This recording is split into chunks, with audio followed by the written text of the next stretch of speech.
Well, good day, friends, and welcome back to the normal family adventures that you're used to seeing on the channel. We're back in Pennsylvania from Alaska, heading out camping, and this adventure is actually going to take us into the great state of Ohio. So, Rachel, do you know what the name of this campground is? He just keeps calling it Shenango. So, it's a COE campground, I know that. So, these Corps of Engineer campgrounds are kind of like a hidden gem of sorts, and often overlooked by myself and others. But I've been looking for a way to go see McConnell's Mill, which is out near Pittsburgh, and it seems like the western part of Pennsylvania, it's hard to go camping. And somehow I found this campground on the Corps of Engineers website, I guess. And it's open year-round. It's March, and so one of the few places that's open year-round. So we're gonna go check it out, and then in the rest of this episode we're going to Youngstown, Ohio to check out another mill. So this will be a series all about mills and waterfalls and things of that sort. So let's get to Shenango and go from there. Yeah, buddy, it's a river.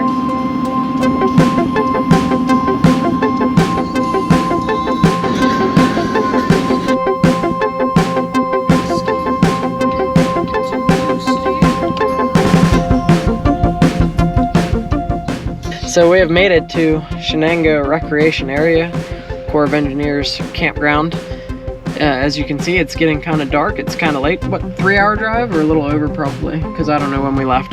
And we had to fill up with gas along the way, which kind of really screwed us up. But as soon as we get filled up with water here, we should be at our site. Now we have a lakeside site, and we're pretty excited. We should be able to see the lake from the camper, right? I would think so, yeah. Especially without leaves on the trees. So hopefully we can get in and get set up, and we will see you probably in the morning.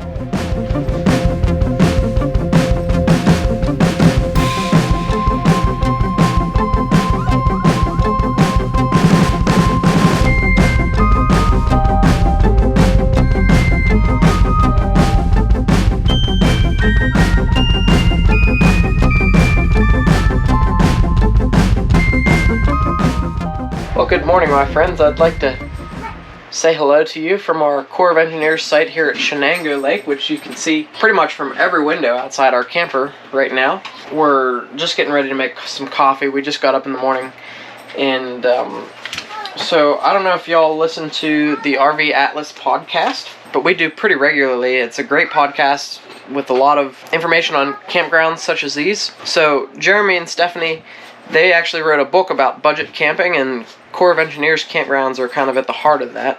But they've also started making their own coffee, the RV Atlas Coffee Company. They came out with this right around the Hershey RV show last year, and we actually met Jeremy there and got a chance to talk to him, and it was a pretty cool experience. But this is our first try of Boondocker's Delight, so we're going to start percolating it here soon. And we've also got our own RV Atlas coffee mug. The Where Should We Camp Next is the title of their books. They've got a whole series on national parks. Well worth listening to for my fellow adventurers and RVers, and you might end up someplace with a great lake view just outside the window of your camper, just like this. And we'll tell you how the coffee is as soon as we get it brewed.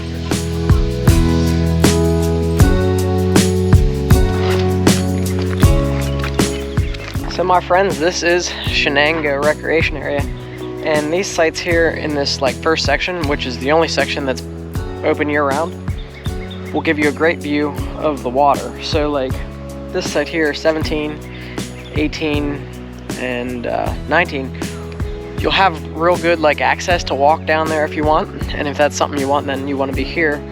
Ours does provide a really good view, and I think was a longer site and fit our rig better. That's why we chose up there. As cold as it is, the view from inside the camper was more important to us than the view outside or access to the water, because I think it was supposed to be 27 degrees this morning, and it certainly was cold, and it was very windy last night and still is. So not all the sites here at Shenango are going to be like ours with a lakeside view. This one, as you can see here, You can see the lake now, but probably not in the bustling summer when the leaves are on the trees. You're not gonna have the view of the lake like you do here now. And also, just because this place is quiet here now, obviously this part of the campground's closed, I believe this to be a bustling place in the summer. It's a big campground with a lot of sites. Like if you look at the one across the road from me, number 58, there's no lake view there for sure. And you're gonna be right on this main road with everybody coming and going. So there is over that way. Like I believe this road kind of loops around, and your lakeside sites are gonna be off of that other road that's behind me over there. So just pay attention to the map if you're trying to book something here and you wanna be on the water.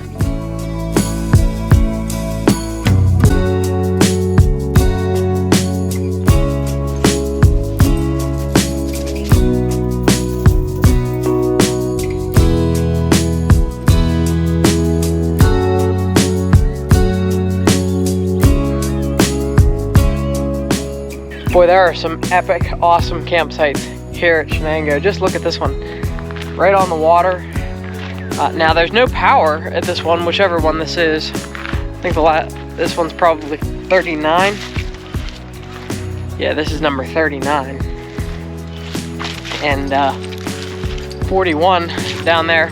But I do believe if you have solar panels, you're gonna get good solar from these, and like our 35 footer would for sure fit in this one and that one.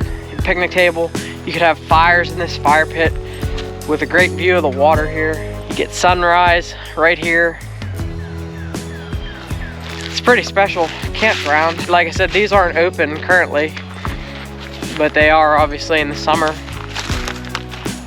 I think a lot of the campsites here don't have power, so if that's something that bugs you. But if you come in the spring and fall when you don't really need the air conditioning, there's no reason to not be at these beautiful sites here.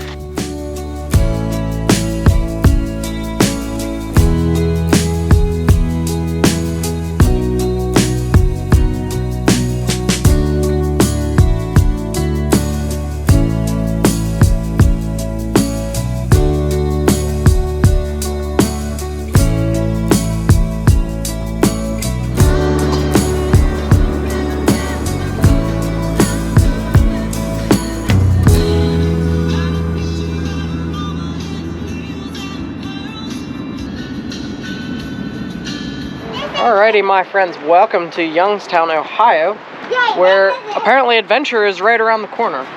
Rachel, what does this have to say to us? There's a bunch of other places of interest to stop at nearby. There's a suspension bridge. It's the oldest bridge in the park. So maybe we'll go see the suspension bridge. There's a nature center, wetlands, lots of Metro Park trails. So you could spend a lot of time here, and that's I think there's a fairly large hiking loop that you can do, but we're parked here very close to the mill, and so our goal is to head down to see that first. This is one of the more famous mills, so like we've been to Babcock in West Virginia. We're gonna check off this here in Ohio, and then McConnell's mill tomorrow, and then we should have pretty much all of them covered. I believe this one dates back to the 1700s. The golf course here.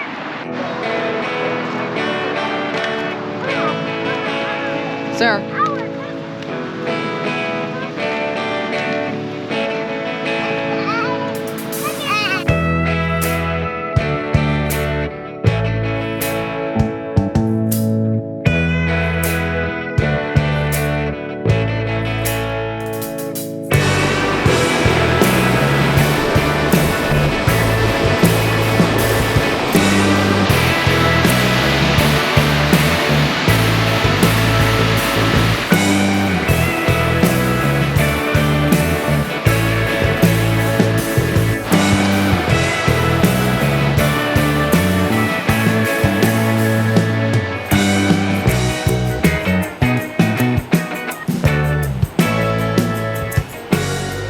So you can come visit this and see it open at some points in season, May 1st through October 31st. So obviously this is March 22nd or something like that.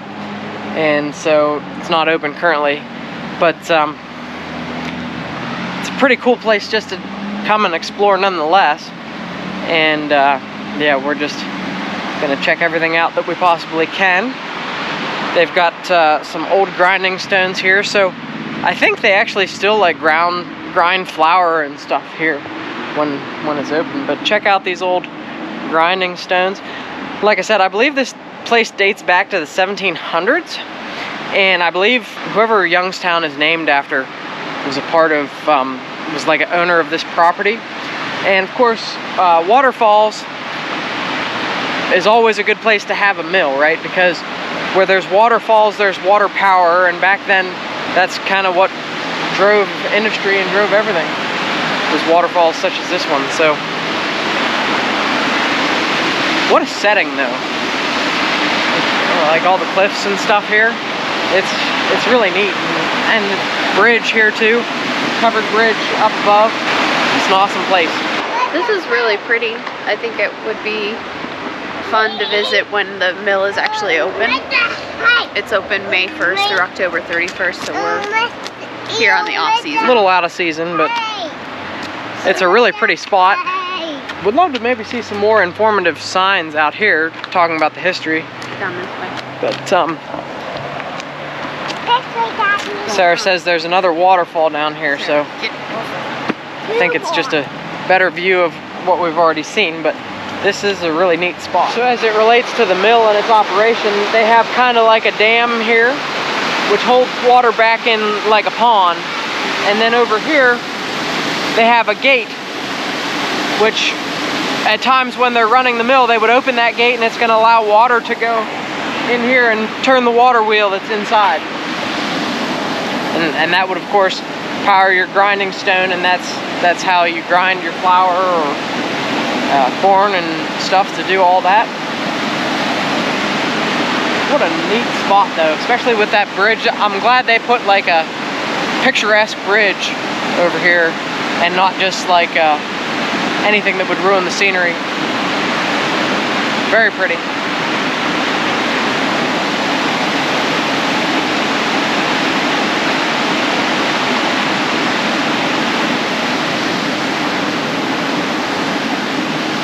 I have to imagine that the marks in the stone here are from like hand-hewn rock with like chisels and stuff.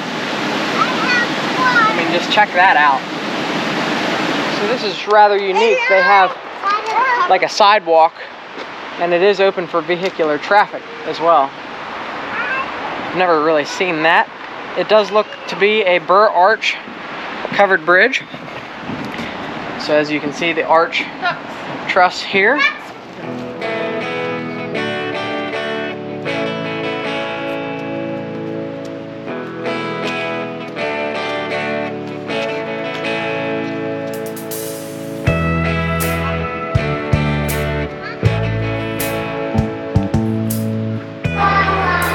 And this looks to be a pretty authentic covered bridge as well.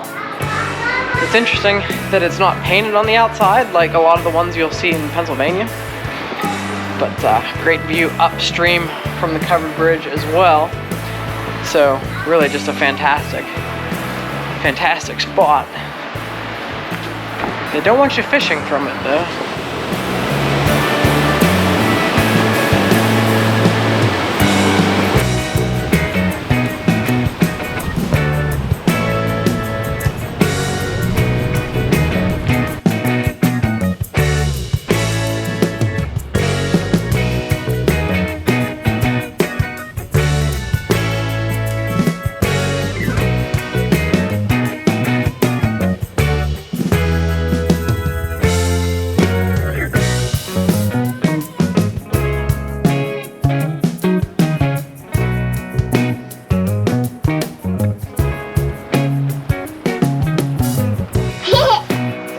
So generally, I guess when you think of Ohio, you're probably not thinking of gorges and cliffs and waterfalls. But as we've found out over the years, Ohio sure does have a lot of that sort of thing to offer. You know, between here and Hocking Hills. Rachel's not a big fan of the kids climbing on the rocks, though. It's not my favorite. But we do. William, come down. The children seem to enjoy it, even though us not so much. Yeah, I mean, just like we're meant to be on vacation, huh? Prepping for any yard. go back. Yeah, let's go back. You don't. The house.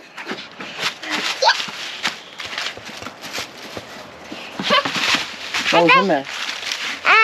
Nothing except sticks and rocks. Oh.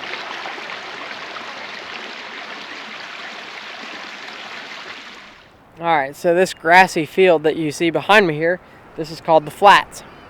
And you wouldn't be looking for glaciers probably typically in your Ohio journeys, but that's exactly what formed this. And so, just like the glaciers we just visited up in Alaska, this would have been like a 65-foot tall sheet of ice, I read, and pushing the glacial till and rubble here. And it all piled up just right here, and as the glacier receded, it just kept leaving this big open area that you see behind me. And that's exactly what formed this whole gorge and the waterfall area that we were up at Lanternman's mill. So it's pretty unique, and it's pretty crazy that glaciers actually in the last ice age was all the way down here in eastern Ohio. Well, that was Mill Creek Park in Youngstown, Ohio. Would you say that exceeded expectations? I would say so. That's a really, really pretty park. You can tell that it's very well maintained. There's a lot of really unique features in there. So it's really pretty. Yeah, I liked everything about it. I do wish we would have been able to spend more time there, but such is life. But we got to see everything.